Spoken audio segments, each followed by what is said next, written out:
Il y a des erreurs que font systématiquement les Français quand ils s'installent au Maroc. Et si tu les connais pas, tu risques de finir comme lui. Le Françaoui, n'ayant rien prévu, se trouva fort dépourvu quand la réalité marocaine fut venue. Il alla crier famine chez son voisin Choukri, le priant de lui prêter quelques dirhams pour survivre, jusqu'au retour à Grigny. Non! Me voilà fort dépourvu, j'ai plus d'oseille, j'ai plus de slip, je dois 5000 dirhams à Choukri ou le voisin, je vais devoir rentrer à Grigny la grande borne. Grigny la grande borne, une bite sur l'épaule. Si seulement j'avais regardé la vidéo d'Axe sur YouTube, mets un like. Et oui, je suis acteur. Aujourd'hui, les amis, on va passer en revue les erreurs que les MRE français, belges, suisses qui s'installent au Maroc font de manière systématique. On va le faire de manière chronologique parce que les premières erreurs viennent en réalité avant ton départ. Quand tu es encore en France, des mois même avant de poser le pied à l'aéroport de Casablanca. Est-ce que ça se voit que c'est un montage et que je suis pas vraiment dans l'aéroport ou ça passe crème? Vous me dites en commentaire, moi je pense que personne n'y a vu que du feu. Félicitations, hein, je sais pas quoi te dire, hein. Bravo pour ce que tu as fait. Évidemment, je vous mets les timecodes. Car aujourd'hui, plus que jamais, ton confort est ma priorité. Les erreurs avant l'installation. Nous sommes donc dans un appartement quelque part en France, disons Roubaix Centre. Nous sommes donc à Roubaix Centre, c'est vraiment pas de chance. Nous sommes à quelques jours du grand départ pour le Maroc. J'ai plein d'espoir et j'imagine déjà ma vie au soleil, entre tagine, jus d'orange pressé au bord de la mer. Je ne le sais pas, mais je suis déjà foutu. Enfin, foutu, peut-être pas, mais j'ai déjà fortement compromis mes chances de réussite au Maroc alors que je n'y ai même pas encore posé le moindre orteil. Et voilà pourquoi. Une des plus grosses erreurs qui peut te mettre dedans avant même ton départ, c'est mal préparer son projet ou ne pas le préparer du tout. Il y a énormément de gens qui viennent et qui disent « Bon, j'ai un peu d'oseille de côté, je vais ouvrir un petit tacos, ou bien un garage, ou bien je vais acheter un appart, je vais le mettre en Airbnb et bosser dans un centre d'appel à côté. » Le mec, il se croit capable de tout alors qu'il n'a aucune expérience de rien. Il croit être Jarod le caméléon. Petite référence pour les plus anciens, et oui, il y a beaucoup de gens aussi qui te sortent la phrase magique. Quand un mec me sort cette phrase magique, je sais que dans moins de 6 mois, c'est finito pour lui. La fameuse phrase, c'est « Moi, je suis un débrouillard ». Alors là, le mec, puis il te dit « Moi, je suis un débrouillard ». Plus vous pouvez être sûr qu'il va se débrouiller de rien du tout. Donc, évidemment, soyez logique, préparez votre projet. Si tu veux ouvrir une sandwicherie, tu te renseignes sur les prix des locaux, sur l'emplacement, sur la rentabilité potentielle, sur les fournisseurs avec qui tu pourras travailler sur place. Puis également, fais en sorte d'avoir un plan A, un plan B, voire un plan C. Parce que, par exemple, beaucoup de gens sont venus avec une promesse d'embauche. Ils viennent, tout est ok, l'appart est ok, le taf est ok. Et quand ils arrivent sur place, le mec qui les avait recrutés, il est sur répondeur. Et là, il faut pouvoir rebondir. Ou d'avoir de quoi tenir, ce qui nous amène à notre seconde erreur. Ne pas suffisamment économiser, ne pas prévoir assez. Alors, ça peut paraître bête, mais dans la vie, plus tu as d'argent, moins tu as de problèmes. Et plus tu as de capacité à faire face aux imprévus. Là, j'espère que je vous ai rien appris, les amis.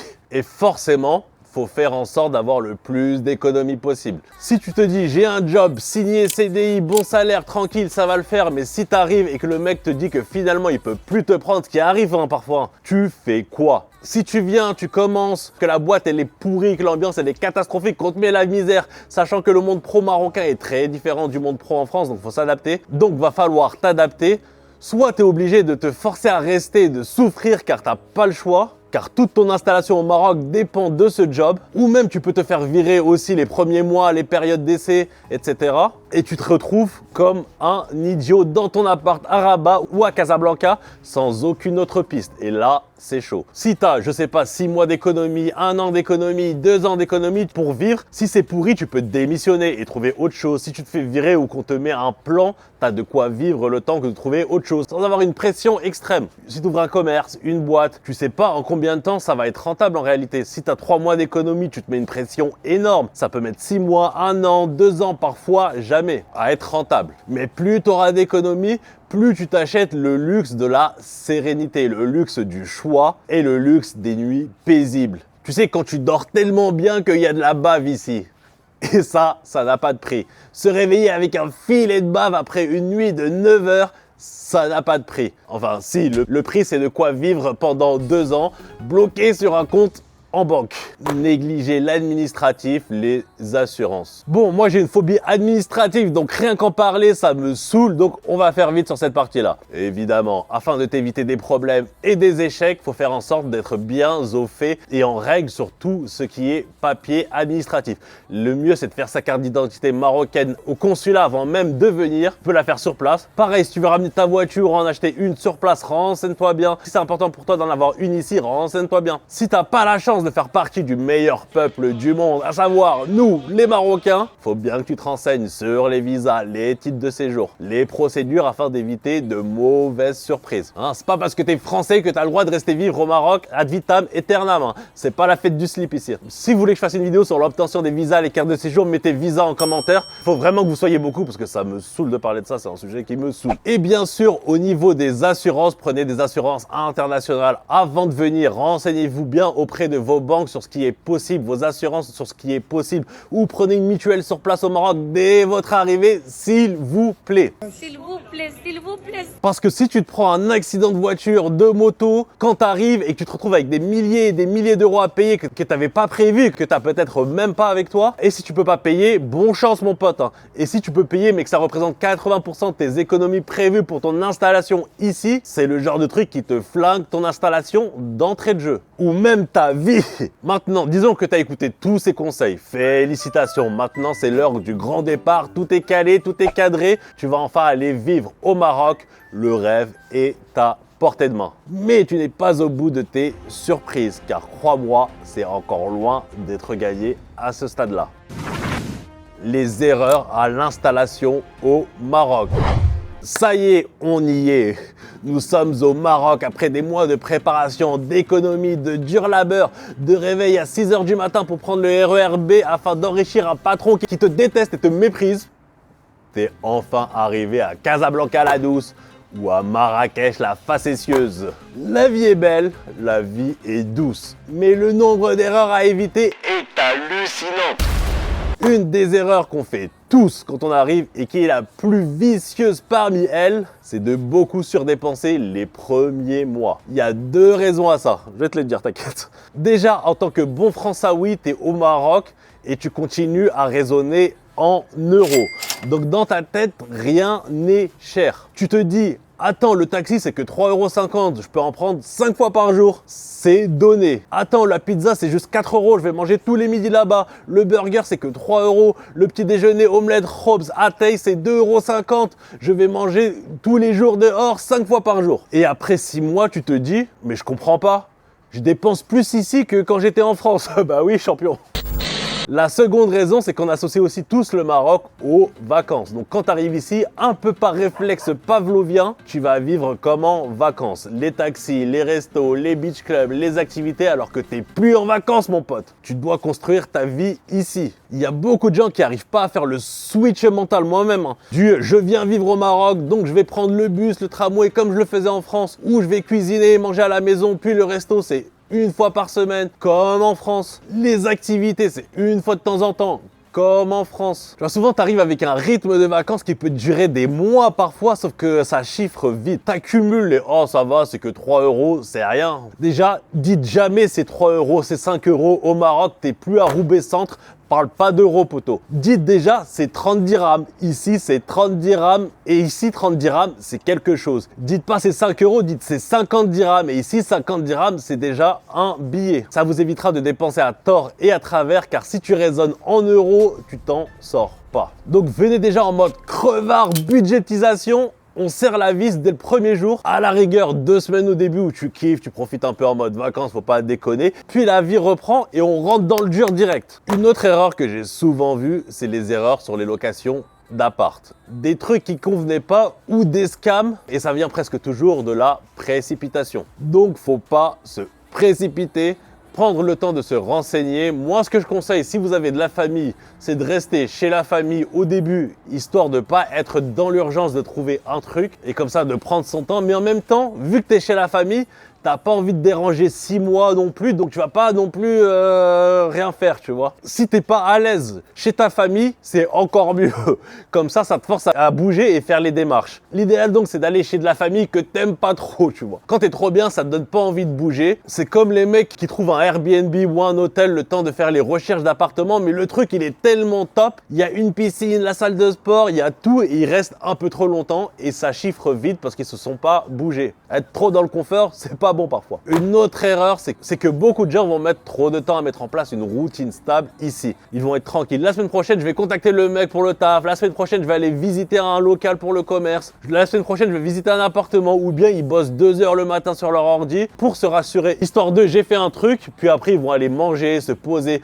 Puis l'après-midi, la flemme, la petite sieste. Il y a l'oncle ou le cousin qui te propose d'aller à la piscine, à la plage ou de faire un foot. Et toi, tu te dis, oui, la plage, c'est quand même mieux que le travail. Puis j'ai déjà travaillé ce matin. Et après tout, j'ai le temps, ça fait que 4 mois que je suis là, je peux profiter quand même. Puis à la fin, il y a des mois qui sont passés et tu te rends compte, attends, mais ça fait 8 mois que je suis ici, rien n'a avancé, ni le taf, ni le commerce, et les économies fondent comme neige au soleil. Donc c'est simple, dès que vous arrivez, vous faites 2 semaines de vacances, on kiffe, nos limites, on sort, on profite.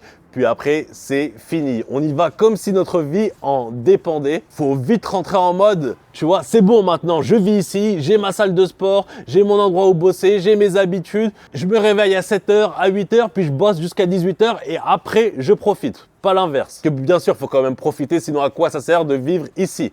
Parce que le piège ici, c'est que c'est très facile de se laisser vivre au Maroc. Le soleil, on mange bien, la plage, les siestes, la famille. Surtout si tu viens de France et que tu as un peu d'argent. Et plus le temps va passer, plus ça va être dur de vous y mettre. Quand tu as fait 1 an au Maroc en mode tranquille, tu peux pas appuyer sur un bouton comme ça, puis passer en mode machine, l'œil du tigre, mec, comme ça, du jour au lendemain. Tu t'es trop habitué à rien faire, à avoir la vie douce. Tu vois, c'est comme dans une piscine froide. Faut plonger directement et pas essayer de mettre un orteil comme ça. Tu vas perdre trop de temps et ça peut gâcher ton installation. Donc déjà, si tu écoutes ces conseils et que tu fais ça bien et sérieusement, il y a peu de chances que tu te foires. Mais nous ne sommes pas au bout de nos surprises. Les erreurs à ne pas faire au cours de sa vie au Maroc. 2 ans. Nous voilà au Maroc depuis 2 ans.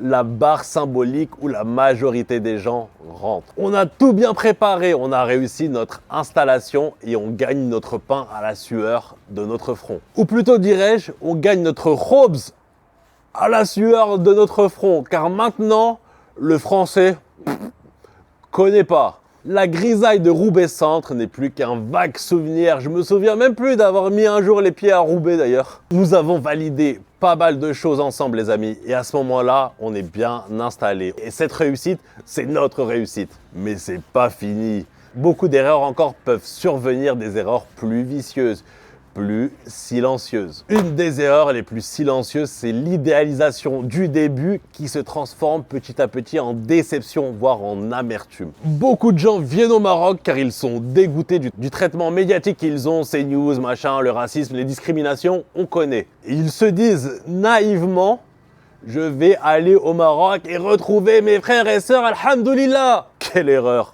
Quelle erreur de débutant. Grosse erreur. T'auras pas de Zemmour en France. Il n'y a personne qui va te refuser un appart car tu t'appelles Karim. Car le mec qui te loue l'appart, lui aussi, il s'appelle Karim. Donc ça règle pas mal de problèmes à ce niveau-là. Mais tu rencontreras des problèmes différents. Tu seras jamais vu comme un Marocain, comme les autres T1 et MRE. Trop français au Maroc et trop marocain en France. Comme cette magnifique vidéo que je vous affiche, allez la voir. Il y a des gens ici qui vont avoir la haine contre toi malheureusement, qui vont te faire des trucs chelous, qui vont essayer de t'arnaquer, qui vont essayer de te traire comme une vache à lait, enfin une vache à halib. Ça fait 2 ans qu'on est là quand même. Et si tu arrives avec une trop forte illusion de ce que sont les gens, tu peux redescendre de 40 étages et te retrouver à partir juste parce que tu es déçu, que ton cœur est blessé par ça et que tu es dégoûté. Il y a même des gens, ça vient de leur propre famille.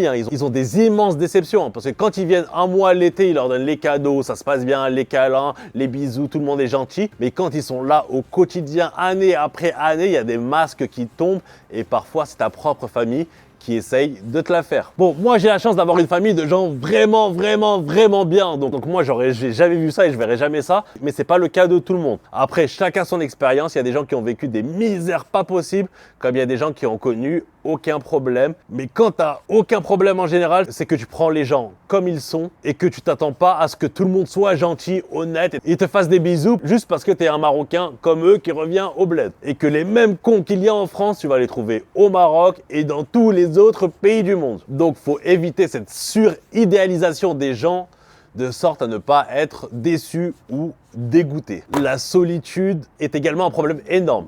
Tu vas peut-être pas en souffrir au début car quand tu arrives, tu as la famille que tu n'as pas vue depuis longtemps, tu es invité partout chez les oncles, les tantes, mais quand tu habites là depuis 2 ans, ta présence est devenue banale et chacun reprend sa vie. Au début, tout est nouveau, tout est beau, souvent vous venez avec vos femmes et vos enfants, vous découvrez cette vie ensemble, mais au bout d'un an, tu en as marre de traîner avec ta femme et tes gosses H24, tu vois. Et si tu es une femme, tu en as marre de traîner avec ton mari H24 qui parle que de Messi et Cristiano Ronaldo.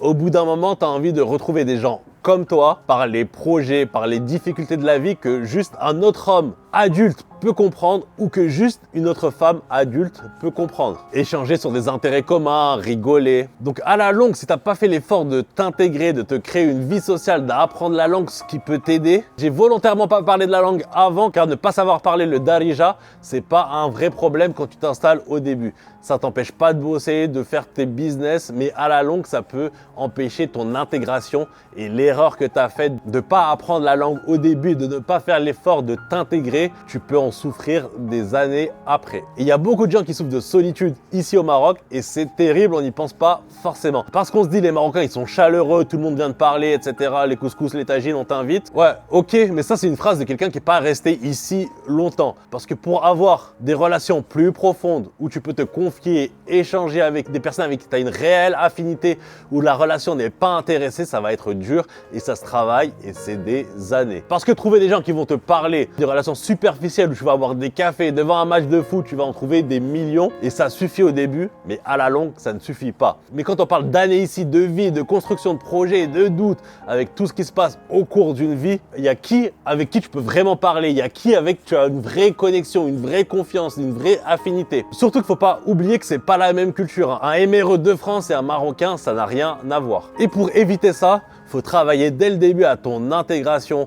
La langue, ça aide, avoir une vie pro, ça aide, être inscrit à une salle de sport, ça aide, avoir des projets multiples, ça aide. Mais c'est pas si simple. On s'y attend pas forcément, mais tout le monde passe par ça.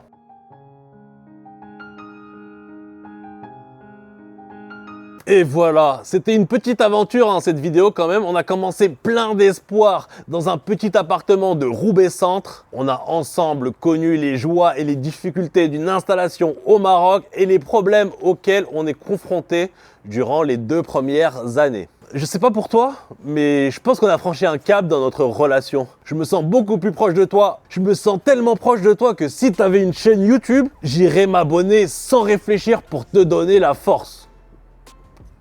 Alors, fais-le. Allez, fais-le. Fais-le. Fais-le. Merci. Allez, que Dieu vous bénisse. Merci de m'avoir écouté. Ciao. Le Maroc, le Maroc, le Maroc, le Maroc, le Maroc, le Maroc, le Maroc, le Maroc, le Maroc, le Maroc, le Maroc, le Maroc, le Maroc, le Maroc, le Maroc.